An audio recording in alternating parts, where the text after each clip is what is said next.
ഞാൻ എന്നാൽ ഇതുവരെ കേട്ടിരുന്നത് സിഹർ ഒരാൾക്ക് ചെയ്യുന്നത് ഒരു പാപമാണെന്നും എന്നാൽ ചെയ്താൽ മറ്റൊരാൾക്ക് ഫലിക്കുകയില്ല എന്നുള്ളതുമാണ്. എന്നാൽ 4-5 വർഷങ്ങൾക്ക് ഇപ്പുറം ഞാൻ കേട്ടുകൊണ്ടിരിക്കുന്നത് നമ്മുടെ കേരളത്തിൽ പ്രത്യേകിച്ച് നമ്മുടെ സലഫി സ്ഥാനങ്ങൾക്കിടയിൽ ചർച്ച ചെയ്യുന്നൊരു വിഷയം സിഹർ ഫലിക്കുമെന്നും അതിലേറെ നമ്മുടെ റബ്ബ് സുബ്ഹാനഹു തആലയുടെ ശക്തമായ പിശാചിൽ നിന്നും കാവൽ നൽകിയ നമ്മുടെ മുത്ത് നബി സല്ലല്ലാഹു അലൈഹി വസല്ലമക്ക് പോലും ബാധിച്ചിട്ടുണ്ടെന്നും അതിനാൽ അദ്ദേഹം 6 മാസത്തോളം അതിന്റെ ഹാലിൽ നടന്നിട്ടുണ്ടെന്നുമാണ്. ഈ വാദം നമുക്കറിയാം. ഇതിനടുത്ത് നമുക്ക് ഇതര സമുദായങ്ങളുമായുള്ള സംവാദത്തിൽ പോലും പല ആളുകൾക്കും ഉത്തരം കിട്ടാതെ ഒരു കീറാമുട്ടിയായി മാറിയിട്ടുണ്ട്. ഞാൻ ഇതുവരെ പറഞ്ഞത് ഈ ചോദ്യത്തിന്റെ പ്രസക്തിയാണ്. ഇനി ചോദ്യത്തിലേക്ക് കടക്കാം. ഈ സിഹർ ഒരാൾക്ക് നാം ചെയ്താൽ ഫലിക്കുമോ? ഫലിക്കും എന്നാണ് ഉത്തരമെങ്കിൽ നബി സല്ലല്ലാഹു അലൈഹി വസല്ലമക്ക് ഫലിച്ചിരുന്നോ? അദ്ദേഹം 6 മാസത്തോളം ഇതിന്റെ ഹാലിൽ നടന്നിരുന്നോ? വ്യക്തമായ മുഴുവൻ ഹദീസുകളും ഞങ്ങൾ സ്വീകരിക്കും എന്നീ സമുദായത്തോട് പറയാൻ ധൈര്യമുണ്ടോ നിങ്ങൾക്ക്? മുത്തഫഖുൻ അലൈഹിയായ ബുഖാരി മാത്രം ഉദ്ധരിച്ചല്ല, ബുഖാരിയും മുസ്ലിമും സംയുക്തമായി ഉദ്ധരിച്ച ഒരൊറ്റ ഹദീസും ഞങ്ങൾ തള്ളുകയില്ല എന്ന് പറയാൻ നിങ്ങൾക്ക് ധൈര്യമുണ്ടോ? ഒന്ന്. അതുപോലെ സിഹർ കൊണ്ട് ആരെയും ബുദ്ധിമുട്ടിക്കാൻ കഴിയൂല. ഇത് ഖുർആന്റെ നസ്സ.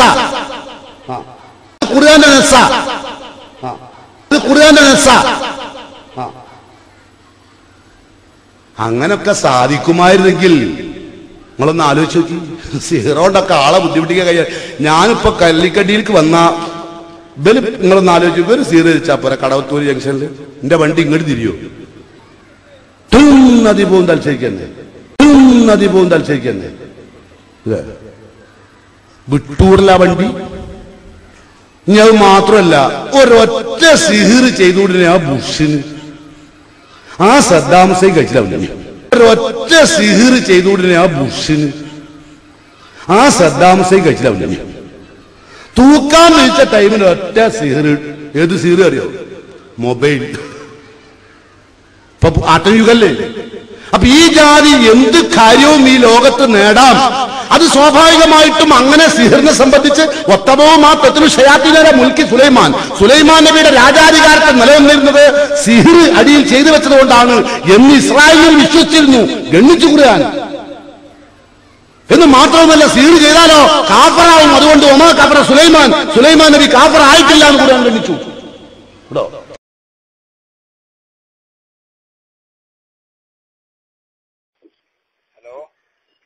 ഹലോ ഹലോ, അസ്സലാമു അലൈക്കും. മൊഴി നേരത്തെ കട്ടായി പോയി. ഹലോ, മൊഴി നേരത്തെ വിളിച്ചപ്പോ കട്ടായി പോയി. അതാണ് ഫോൺ കംപ്ലീറ്റ് ചെയ്യാൻ പറ്റിയില്ല. അതെ, ഞാൻ ഉദ്ദേശിച്ചതേ, ഇപ്പൊ ഏതെങ്കിലും ഒരു മുസ്ലിയാരെ എന്തെങ്കിലും ഇപ്പൊ മുട്ട, കോഴിത്തൽ അങ്ങനെയൊക്കെ കുഴിച്ചിട്ടുകൊണ്ട് നമുക്കെതിരെ ഒരു ഉപദ്രവം ഉദ്ദേശിച്ചുകൊണ്ട് ഒരു കൂടോത്രം നടത്തിയാല് അത് മുഖേന നമുക്ക് എന്തെങ്കിലും ഉപദ്രവം ഉണ്ടാവും? ഉണ്ടാവും. ഉണ്ടാവാൻ പ്രയാസമാണ്. ഉണ്ടാവത്തില്ലല്ലോ. നമുക്ക് മാനസികമായിട്ട് അതിനോട് എന്തുണ്ടെങ്കിൽ ചിലപ്പോ വിഷമം ഉണ്ടാവും, അല്ലെങ്കിൽ ഇല്ല. നമുക്ക് ഭയമുണ്ടെങ്കിൽ മാത്രമേ നമുക്ക് ഫലിക്കത്തുള്ളൂ, അല്ലെങ്കിൽ ഫലിക്കത്തില്ലല്ലോ. ഇല്ലല്ല. മൗലവി, പ്രവാചകൻ ഇങ്ങനെ ഫലിച്ചതായിട്ടുള്ള ഹദീസിനെ കുറിച്ച് എന്താ മൗലവി അഭിപ്രായം? പ്രവാചകൻ 6 മാസം ഫലിച്ചതായിട്ട് പറയുന്നുണ്ടല്ലോ ബുഖാരിയിലെ ഹദീസില്. പ്രവാചകൻ എവിടെയോ കുഴിച്ചിട്ട മുടിയും ചീർപ്പും മുഖേന പ്രവാചകൻ 6 മാസക്കാലം മാനസികമായിട്ട് ഉപദ്രവം ഉണ്ടായില്ല മൗലവി. അപ്പൊ നമുക്കും അത് ഉണ്ടാകത്തില്ലേ? അതാണ് മാനസികമായിട്ടുള്ള വിശ്വാസമില്ലെങ്കിൽ നമുക്കുണ്ടാവും മൗലവി. ഹലോ മൗലവി, നബിക്ക് വഹയൊക്കെ വരുന്നതിന്റെ തുടക്കത്തിലാണിത്. വഹീന്റെ തുടക്കത്തിലാണല്ലേ? പിന്നീട് ഉണ്ടായിട്ടില്ല മൗലവി. അതായത് മറ്റേ സൂറത്തിൽ അഹ്റാഫിലെ മൗലവി മറ്റേ അള്ളാഹു ഒരു വെല്ലുവിളി ഉയർത്തുന്നുണ്ടല്ലോ. അതായത് പ്രവാചകനെ കൊണ്ട് അള്ളാഹു വെല്ലുവിളിക്കുന്നുണ്ട്. നിങ്ങൾ ബഹുദൈവ വിശ്വാസികളെ വെല്ലുവിളിക്കുന്ന ഒരു ആയത്ത് കാണാം. 194-ാമത്തെ വചനത്തിൽ കാണാൻ പറ്റുമല്ലോ. നിങ്ങൾ അള്ളാഹുവിന് പുറമെ നിങ്ങൾ ആരെ വേണമെങ്കിലും വിളിച്ചുകൊള്ളൂ. അവർ അള്ളാഹുവിന് പുറമെ നിങ്ങൾക്ക് ഉത്തരം നൽകുന്നവരാണെങ്കിൽ അവരെ വിട്ട് നിങ്ങൾ എനിക്കെതിരെ കുതന്ത്രം മെനയുക. നിങ്ങൾ സത്യസന്ധരാണെങ്കിൽ അത് ചെയ്ത് കാണിക്കൂ. അപ്പോൾ അള്ളാഹുവിന് പുറമെ ഉള്ളവരെ വിളിച്ച് മന്ത്രവാദം നടത്തിക്കഴിഞ്ഞാൽ പ്രവാചകന് യാതൊരു നിലയ്ക്ക് ഉപദ്രവം വരുത്താൻ പറ്റുകയില്ല എന്നല്ല. നബിന്റെ വഹയിന്റെ തുടക്കത്തിലാണ് മറ്റേ പ്രശ്നം. തുടക്കത്തിലാണ്. പിന്നീട് മാറ്റം വന്നു. പിന്നീട് അല്ല മൗലവി, ഇത് മദീനയിൽ വെച്ചല്ലേ സംഭവിക്കുന്ന? അപ്പൊ വഹയിന്റെ തുടക്കത്തിലല്ലേ മൗലവി? മദീനയിൽ വെച്ചല്ലേ സംഭവിക്കുന്ന കൂടോത്രം? മദീനയിൽ തന്നെ ഇത് ഉദ്ധരിക്കുന്നത്. അപ്പൊ മദീനയിൽ വെച്ചല്ലേ? അല്ല, മദീനയിൽ തന്നെ തുടക്കത്തിൽ അങ്ങനെയാണ്, പിന്നീടാണ് മാറ്റം വന്നത്. അതിനെ മദീനയിലാകുമ്പോ വഹി തുടങ്ങി കഴിഞ്ഞില്ല. അതെ, അതുണ്ടാകാം. മദീനയിൽ ആ തുടക്കത്തില് മദീനയിൽ തന്നെ ആദ്യം തുടക്കത്തിൽ അങ്ങനെ ഉണ്ടായിട്ടുണ്ട്, പിന്നീട് അത് മാറിയല്ലോ. പിന്നീട് അത് മാറി. അപ്പൊ ഇന്ന് നമുക്കെതിരെ ആരെങ്കിലും ഇങ്ങനെ കൂടപ്പുറച്ച് നമുക്ക് ഭരിക്കത്തില്ല അല്ലേ? ഇല്ല. മാറി. അപ്പൊ ഇന്ന് നമുക്കെതിരെ ആരെങ്കിലും ഇങ്ങനെ കൂടപ്പുറച്ച് നമുക്ക് ഭരിക്കത്തില്ല അല്ലേ? ഇല്ല, ഭരിക്കത്തില്ല. അതാണ് അറിയേണ്ടിയിരുന്നത്. ശരി മൗലവി, അസ്സലാമു അലൈക്കും. ഏറ്റവും മുസ്ലിം ലോകത്ത് അംഗീകരിക്കപ്പെടുന്ന പ്രസിദ്ധമായ സഹീഹിന്റെ ഹദീസ് ഗ്രന്ഥങ്ങളുടെ സമാഹാരമായ സഹീഹുൽ ബുഖാരിയെ പോലും തള്ളിക്കളയാനും അത്തരത്തിലുള്ള ഹദീസുകളെ പോലും നിഷേധിക്കുവാനും ധൃഷ്ടരാകുന്ന ആളുകൾ പലപ്പോഴും പറയാറുള്ള സംഭവമാണിത്. വാസ്തവത്തിൽ നബി സല്ലല്ലാഹു അലൈഹി വസല്ലമിനെ സംബന്ധിച്ചിടത്തോളം അവിടുന്ന് ശാരീരികമായി അവിടത്തേക്ക് രോഗമുണ്ടായിട്ടുണ്ട്, ശാരീരികമായ കാരണങ്ങളാൽ ഉണ്ടായിട്ടുണ്ട്. അതുപോലെ തന്നെ നബി സല്ലല്ലാഹു അലൈഹി വസല്ലമിന് ഈ ജൂതന്റെ സിഹിർ മുഖേനയും പ്രവാചകന് ചില അസ്വസ്ഥതകളൊക്കെ ഉണ്ടായിരുന്നു. പക്ഷേ പരിശുദ്ധ ഖുർആനിലെ സൂറത്തുൽ ഫലഖ്, സൂറത്തുൻ നാസ് എന്നീ അധ്യായങ്ങളിലൂടെ ആ അവതരണത്തോടുകൂടി സല്ലല്ലാഹു അലൈഹി വസല്ലമിന്റെ എല്ലാ പ്രയാസങ്ങളിൽ നിന്നും അവിടുന്ന് മോചിതനായി. അത് അവിടുത്തെ വഹീനെ ബാധിച്ചിട്ടില്ല, അവിടുത്തെ ബുദ്ധിയെ ബാധിച്ചിട്ടില്ല, അവിടുന്ന് പഠിപ്പിച്ച കാര്യങ്ങളെ ഒന്നും ബാധിച്ചിട്ടില്ല. കേവലം അവിടുത്തേക്കുണ്ടായ ഏതാനും സമയത്തേക്കുണ്ടായ ഒരു അസ്വസ്ഥതകൾ മാത്രം. സിഹിറിന്റെ ഗൗരവമാണത് പഠിപ്പിക്കുന്നത്. അബ്ദുസ്സലാം സുല്ലമി തുടങ്ങി വെച്ചിരിക്കുന്ന ഹദീസ് നിഷേധമെന്ന് അദ്ദേഹം പറഞ്ഞത്. ഏതു ഹദീസാണ് അദ്ദേഹം നിഷേധിച്ചത്? ഏതു ഹദീസ്? ഒരു സാമ്പിളിന് ഒരു ഹദീസെങ്കിലും എടുത്തു പറയാൻ കഴിയോ? ഇല്ല. ഇതെന്നെയാ പറഞ്ഞത്. ഞാൻ 60 ഹദീസ് ലൈഫാക്കിയിട്ട് മുജാഹിദ് എന്തെങ്കിലും നഷ്ടപ്പെട്ടുള്ള സുന്നത്ത്? നിങ്ങൾ 60 ഹദീസ് ലൈഫാക്കിനെ പറയില്ലാതെ കൂട്ടരെ ഞാൻ ഒരു ഹദീസ് ലൈഫാക്കിയോണ്ട് മുജാഹിദ് പ്രസ്ഥാനം വിശ്വസിച്ചു പോകുന്ന ഏത് വിശ്വാസത്തിനെ നഷ്ടം സംഭവിച്ചത്? ഏത് സുന്നത്തെ അവർക്ക് നഷ്ടപ്പെട്ടത്? ഇനി ബുഖാരിയിലെ ഹദീസില്ല എന്ന ബുഖാരിയിൽ ഹദീസ് വന്നിട്ടുണ്ട്. പ്രവാചകൻ സല്ലല്ലാഹു അലൈഹി വസല്ലമക്ക് സിഹിർ ബാധിച്ചു, ഒരു ജൂതൻ സിഹിർ ചെയ്തു എന്നതിനെ കുറിച്ച് ബുഖാരിയിലും മുസ്ലിമിലും ഹദീസ് വന്നിട്ടുണ്ട്. പക്ഷേ പരിശുദ്ധ ഖുർആനിന് വിരുദ്ധമായി കൃത്യമായി അതിന്റെ ആശയങ്ങൾക്കെതിരായി ഒരു ഹദീസ് വന്നു കഴിഞ്ഞാൽ എന്താണ് അത് ചെയ്യേണ്ടത് എന്ന് കൃത്യമായി നമ്മൾ നേരത്തെ വിശദീകരിച്ചു കഴിഞ്ഞു. അഥവാ ആ ഹദീസ് തൽക്കാലം ജനങ്ങൾക്കിടയിൽ പ്രചരിപ്പിക്കാതിരിക്കാനുള്ള ഒരു അവസ്ഥയെങ്കിലും ഉണ്ടാവണം. അത് ജനങ്ങളുടെ ഇടയിൽ പ്രചരിപ്പിക്കാൻ പാടില്ല, അതവിടെ തൽക്കാലം മാറ്റിവെക്കേണ്ടതുണ്ട്. ഇനി നോക്ക്. പിന്നെ അതുപോലെ ഈ ബുഖാരിയിലെ ഖുർആൻ നബി സല്ലല്ലാഹു അലൈഹി വസല്ലമക്ക് സിഹർ ബാധിച്ചു എന്ന ഹദീസ് ഖുർആന് വിരുദ്ധമാണെന്ന് പറയുന്നുണ്ടല്ലോ. ഇതിനെ കുറിച്ച് എന്താണ് ഉസ്താദ്? എനിക്ക് ഉറപ്പിച്ച് പറയാൻ കഴിയില്ല. അപ്പോഴത് ആ സിഹർ നബിക്ക് സിഹർ ബാധിച്ച ഹദീസ് നമുക്ക് തള്ളിക്കളയാൻ കഴിയുമോ? ഹദീസ് തള്ളുക എന്നൊക്കെ പറയുന്നത് അങ്ങനെ ഒരു ഒഴുക്കമട്ടിൽ ചെയ്യാവുന്ന കാര്യമല്ല. കാരണം ഹദീസുകളെ സംബന്ധിച്ച് അതിന്റെ വ്യവസ്ഥകളും ചിട്ടകളും ഒക്കെ ഉണ്ട്.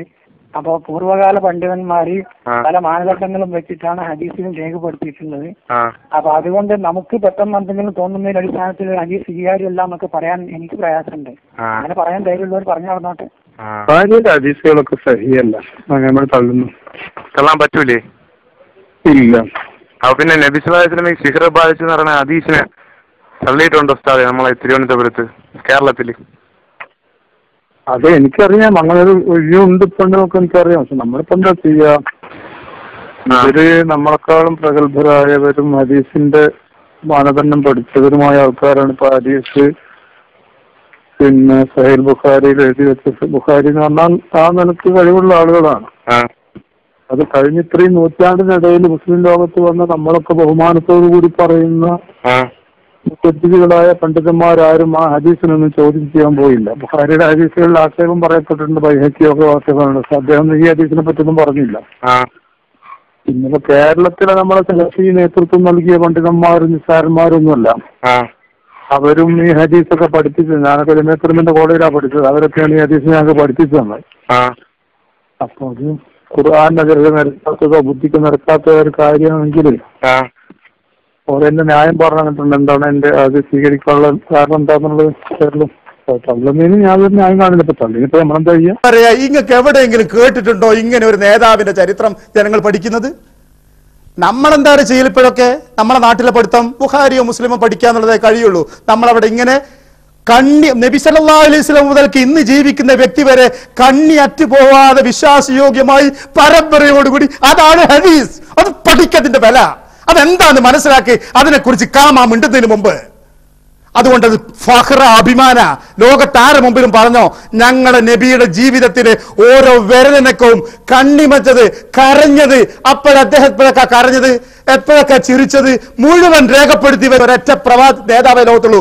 അത് മുഹമ്മദ് മുസ്തഫ സല്ലല്ലാഹു അലൈഹി വസല്ലം. അയാൾ അനുയായിയാ ഞാൻ. അതാണ് എന്റെ ബഹുമാനം. അല്ലാതെ ഹദീസ് ചവിട്ടി കളിക്കലല്ല, അത് ബഹുമാനമായിട്ട് കണക്കാക്കാം. റസൂലുള്ളാഹിയിൽ നിന്ന് ഈ ഹദീസ് ഉദ്ധരിക്കുന്നത് ഒരു സഹാബിയാണ്. ആ സഹാബിയിൽ നിന്നൊരു താബിയാണ്. ആ താബിയിൽ നിന്നൊരു താബിയാണ്. ആ താബിയിൽ നിന്ന് അടുത്ത തലമുറയിൽ ഒരാളാണ്. അടുത്ത തലമുറയിൽ ഒരാളിൽ നിന്ന് സഹീഹുൽ ബുഖാരിയാണ്. ബുഖാരിയിൽ നിന്ന് പിന്നെ അത് ഹദീസ് ഉദ്ധരിച്ചു വന്നത് ഈ ലോകത്ത് ഇന്ന് വരെയുള്ള ഏകദേശം 13 നൂറ്റാണ്ടുകളായിട്ടുള്ള ആളുകളാണ്, പണ്ഡിതന്മാരാണ്, മുസ്ലിം ചിന്തകന്മാരാണ്, മുസ്ലിം ബുദ്ധിജീവികൾ. അവർക്കെല്ലാവർക്കും ഇസ്ലാം തകർന്നു പോകും എന്ന് ഇതുകൊണ്ട് ഈ ഒരു ഹദീസ് ഉള്ളത് കൊണ്ട് തോന്നിയിട്ടില്ല. ബുഖാരി ഇമാമിന്റെ ഇസ്ലാം റസൂലുള്ളാഹി സ്വല്ലല്ലാഹു അലൈഹി വസല്ലമയ്ക്ക് ഇങ്ങനെ സംഭവിച്ചു എന്ന് രേഖപ്പെടുത്തിയതുകൊണ്ട് അദ്ദേഹത്തിന് ഇസ്ലാം പൊളിഞ്ഞുപോയി എന്ന് ആർക്കും മനസ്സിലായിട്ടില്ല. മുസ്ലിമിന്റെ ഇമാം മുസ്ലിമിന്റെയോ ഇമാം നസായിയുടെയോ ഇമാം തുർമുദിയുടെയോ ഇമാം ഇബ്നു മാജയുടെയോ ഒന്നും തന്നെ ഇസ്ലാം ദീൻ അതോടുകൂടി പൊളിഞ്ഞുപോയി എന്ന് ലോകത്തൊരാൾക്കും തോന്നിയിട്ടില്ല. അവരൊന്നും സംരക്ഷിക്കാത്ത ഒരു ഇസ്ലാം സംരക്ഷിക്കാൻ വേണ്ടി പടച്ചോൻ ഈ കാലഘട്ടത്തിൽ എന്നെ പോലെയുള്ള ഒരാളെ തെരഞ്ഞെടുത്തു എന്നുള്ളൊരു അഹങ്കാരം നമുക്കാർക്കും തോന്നേണ്ടതുമില്ല. അങ്ങനെ തോന്നുമ്പോഴാണ് ഏതെങ്കിലും മറ്റ് വിശ്വാസികളുമായി ജയിക്കുവാൻ അവരെല്ലാം സ്വീകരിച്ചൊരു ഹദീസ് തള്ളേണ്ട ഗതികേടിൽ നമ്മൾ എത്തുക. യഥാർത്ഥത്തിൽ അതിൻ്റെ ഒരു ആവശ്യമില്ല. റസൂലുള്ളാഹി സ്വല്ലല്ലാഹു അലൈഹി വസല്ലമക്ക് സിഹ്ർ ബാധിച്ചു എന്ന് വന്നു കഴിഞ്ഞാൽ പ്രവാചകന്റെ മഹത്വമോ അല്ലെങ്കിൽ ഇസ്ലാമിന്റെ അജയ്യതയോ ഒരു തലത്തിലും തകരുന്നില്ല എന്നുള്ളതാണ് യാഥാർത്ഥ്യം. അത് ഇസ്ലാമിന്റെ അജയ്യതയെക്കുറിച്ച് അറിയാത്ത, ഇസ്ലാമിന്റെ അജയ്യത എന്ന് പറഞ്ഞാൽ നമ്മുടെ യുക്തിയിൽ ഇസ്ലാം സ്ഥാപിക്കുന്ന കേവലമായ ചില തൂണുകളിൽ മാത്രമാണ് എന്ന് വിശ്വസിക്കുന്ന ആളുകൾക്ക് തോന്നുന്നതാണ് ആരെങ്കിലും എന്തെങ്കിലും വിമർശിക്കുമ്പോഴേക്ക് ഇസ്ലാം തകരുന്നുള്ളത്. നമ്മൾ ആലോചിച്ച് നോക്കുക, ഈ ഹദീസ് ബുഖാരിയിലും പിന്നെ മറ്റ് ഹദീസ് ഗ്രന്ഥങ്ങളിലുമെല്ലാം തലമുറകളായിട്ടുണ്ട്. റസൂലുള്ളാഹി സ്വല്ലല്ലാഹു അലൈഹി വസല്ലമക്കെതിരെ എഴുതപ്പെട്ട അനവധി വിമർശന ഗ്രന്ഥങ്ങളുണ്ട്. ഈ ഗ്രന്ഥങ്ങളിൽ നിരവധി റസൂലുള്ളാഹിന്റെ കാലം മുതൽക്ക് ഇന്ന് വരെ എഴുതപ്പെട്ട ഗ്രന്ഥങ്ങൾ. ഈ ഗ്രന്ഥങ്ങളിൽ ഒന്നും പ്രധാനപ്പെട്ട പ്രവാചക വിമർശനങ്ങളിൽ ഒന്നായി ഹദീസ് എടുത്തു കൊടുത്തിട്ടില്ല. എന്തുകൊണ്ടെന്നാൽ ആ ഹദീസ് കൊണ്ട് ഒന്നും സ്ഥാപിക്കാൻ കഴിയില്ല എന്ന് ഇസ്ലാമിന്റെ ശത്രുക്കൾക്ക് കൃത്യമായിട്ട് അറിയാം. പക്ഷേ നമ്മളെ സംബന്ധിച്ചിടത്തോളം നമുക്ക് പലപ്പോഴും റസൂലുള്ളാഹിയിൽ നിന്നൊരു കാര്യമുണ്ടായാൽ അത് നമ്മുടെ ബുദ്ധിക്ക് ഉൾക്കൊള്ളുന്നില്ല എന്ന് വന്നാൽ അത് തള്ളിക്കളയണമെന്നൊരു ടെൻഡൻസി പൊതുവെ നമ്മളിൽ ഉണ്ടാക്കാൻ വേണ്ടി ഇസ്ലാമിന്റെ ശത്രുക്കൾ ശ്രമിച്ചിട്ടുണ്ട്. അതിനൊരു കാരണമുണ്ട്. ഹദീസുകളെ തകർത്ത് കളഞ്ഞാൽ മാത്രമേ യഥാർത്ഥത്തിൽ ഇസ്ലാമിക സമൂഹത്തെ റസൂലുള്ളാഹിയിൽ നിന്ന് അകറ്റാൻ കഴിയൂ എന്ന് കൃത്യമായി അറിയുന്നവരാണ് ഇസ്ലാമിന്റെ ശത്രുക്കൾ. ആ ശത്രുക്കൾ ഉണ്ടാക്കിയ ഒരു തന്ത്രമാണ് സത്യത്തിൽ ഹദീസുകളുടെ നിഷേധം പല തലങ്ങളിൽ. അത് പ്രവാചകന്റെ കാലം കഴിഞ്ഞ ഉടനെ ഉസ്മാൻ റളിയല്ലാഹു അൻഹുവിന്റെ കാലത്ത് തന്നെ തുടങ്ങിയിട്ടുണ്ട് എന്നുള്ളതാണ് യാഥാർത്ഥ്യം. പിന്നെ സിഹർ ഫലിക്കുമോ എന്ന് ചോദിച്ചാൽ പിന്നെ ഞാൻ ചെയ്താൽ എന്നല്ലാണ് എൻ്റെ സുഹൃത്ത് പറഞ്ഞത്, ആവേശത്ത് പറഞ്ഞതായിരിക്കും. ഒരിക്കലും മുസ്ലിമിനെ സിഹർ ചെയ്യാൻ പാടില്ല. ഒരു മുസ്ലിം സിഹർ ചെയ്യാൻ പാടില്ല. വൻ പാപങ്ങളിൽ ഒന്നാണ് സിഹർ. അങ്ങനെ ചെയ്യുന്നത് വൻ പാപമാണ്. അങ്ങനെ ചെയ്തു കഴിഞ്ഞാൽ വല്ലതും സംഭവിക്കുമോ? വല്ലതും സംഭവിക്കൂല എന്ന് പറയാൻ സുഹൃത്തിന്റെ അടുത്ത് എന്താ തെളിവുള്ളത്? സംഭവിക്കൂല എന്ന് നമ്മൾ യുക്തി ഉപയോഗിച്ചിട്ടാണല്ലോ പറയുന്നത്. യുക്തി ഉപയോഗിച്ച് പറയാൻ എന്ത് തെളിവാണുള്ളത്?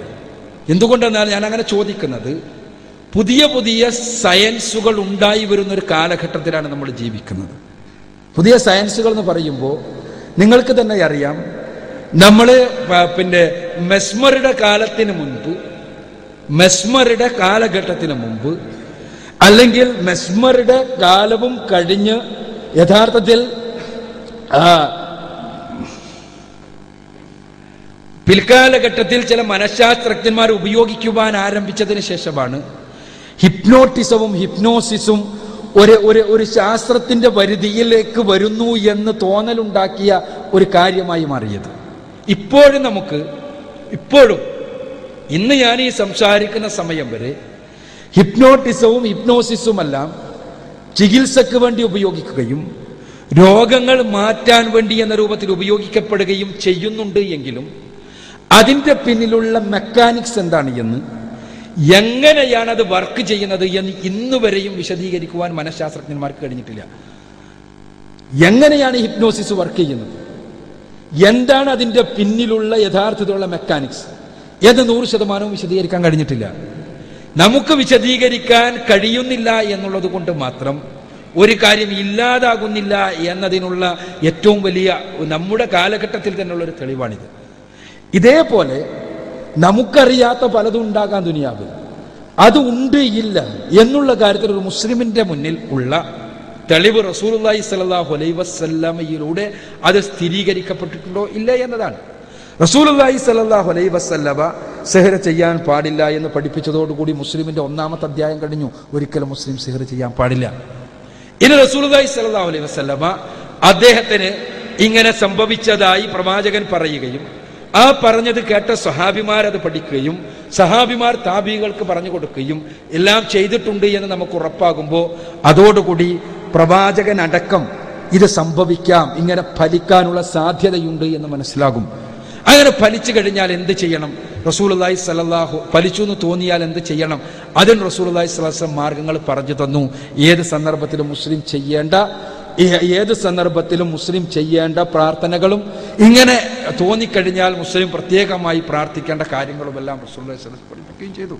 അവിടെ നിൽക്കലാണ് പ്രവാചകനിൽ നിന്ന് മതം പഠിക്കുന്ന ഒരു മുസ്ലിമിനെ സംബന്ധിച്ചിടത്തോളം ചെയ്യേണ്ടത്, ചെയ്യാവുന്നത് എന്നുള്ളതാണ് യാഥാർത്ഥ്യം. അതുകൊണ്ട് തന്നെ ഹദീസുകൾ നിഷേധിക്കുവാൻ എളുപ്പമാണ്. പക്ഷേ നിഷേധിച്ചു കഴിഞ്ഞാൽ അതുവഴി ഇസ്ലാമിനെ തന്നെ നിഷേധിക്കലാകും എന്ന് തിരിച്ചറിയുവാൻ നമുക്ക് കഴിയണം എന്ന് മാത്രമാണ് എനിക്ക് ആ വിഷയത്തിൽ സൂചിപ്പിക്കാനുള്ളത്.